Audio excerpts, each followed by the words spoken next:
కాంగ్రెస్ అంటేనే ఉద్యోగ ఉపాధి కల్పించడం, కాంగ్రెస్ అంటేనే విద్యా అర్హతను పెంచడం, కాంగ్రెస్ అంటేనే పేదలకు గూడు గుడ్డ ఇవ్వడం.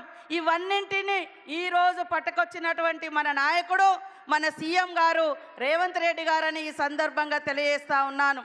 నిన్నటిదాకా మనం తెలంగాణ వస్తే ఇంటింటికో ఉద్యోగం అని రంగుల ప్రపంచాన్ని చూపించినటువంటి బీఆర్ఎస్ 10 ఏళ్లలో ఎన్ని ఉద్యోగాలు వచ్చినాయంటే మొత్తం 84,000 ఉద్యోగాలు కూడా రాలే.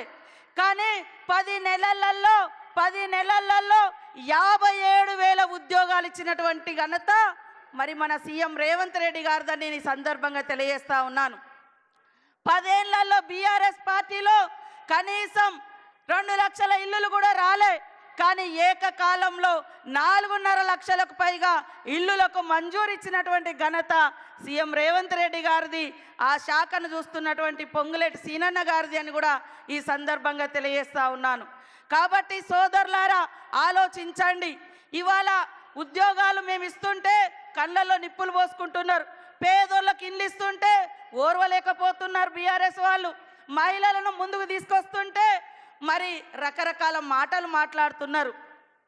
బీఆర్ఎస్ అంటేనే మహిళల్ని అణగదొక్కడం, బీఆర్ఎస్ అంటేనే అట్టడుగు వర్గాల్ని అణిచివేయడం, అహంకారాన్ని ప్రదర్శించడం.